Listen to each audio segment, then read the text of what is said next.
কোন দিকে যাস তোর রহিমকে ফেলে? কোন দিকে যাস তুই তোর খালিককে ফেলে? কোন দিকে যাস তুই তোর গফফারকে ফেলে? আমি রবকে তুই ফজরের নামাজ না পড়া সত্ত্বেও সকালে ঘুম থেকে ওঠার আগে নাস্তার ব্যবস্থা আমি আল্লাহ কি তোকে করে দিই নাই রে বান্দা? আমি কি করে দিই নাই? তুই যে সবার চোখের আড়ালে গোপনের কাজটা করেছিলি, অপরাধের কাজটা করেছিলি, তুই ভেবেছিস বন্ধু জানে না, মা বাবা জানে না, সবার কাছে একটা গোপন করে রেখে মনের মধ্যে ভয় ছিল কেউ না দেখে পেলে, ধরা খেয়ে যাওয়ার ভয় ছিল, দেখে ফেলার ভয় ছিল।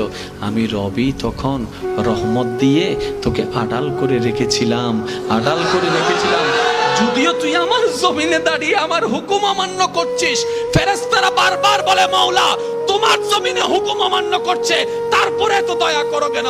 আমি রব সেই দিন বলেছিলাম আমার বান্দা হয়তো ফিরে আসবে, আমার বান্দা হয়তো ফিরে আসবে, আমার বান্দা হয়তো আমি রহমানের কথা চিন্তা করে ফিরে আসবে। বান্দা সেই দিন তুই আসিসনি ফিরে, তারপর আমি রহমত দেওয়া বন্ধ করিনি, তোর পায়ের শক্তিকে কেড়ে নিইনি, তোর চোখের আলোকে কেড়ে নিই নাই। আমি রব রহমান হয়ে দয়া করে যাচ্ছি, দয়া করে যাচ্ছি, দয়া করে যাচ্ছি, দয়া করে যাচ্ছি, দয়া করে যাচ্ছি, দয়া করে যাচ্ছি। শুধু তাই নয়, তুই ফিরে আসার জন্য আমি অপেক্ষায় ছিলাম, ফেরেশতাকে গুনাহ লিখতে দিই নাই, তারপরও তুই আসিসনি। শুধু তাই নয়, মরণের একদিন আগেও তোকে আমি ক্ষমা তওবার সুযোগ দিলাম, যদি তখনও তুই তওবা করিস আমি রব ইন্নাল্লাহ ইয়াগফিরুয যুনুবা জামিয়া, তুই তওবা করবি একবার, আমি রব সারা জীবনের গুনাহ মাফ করে দিতে রাজি।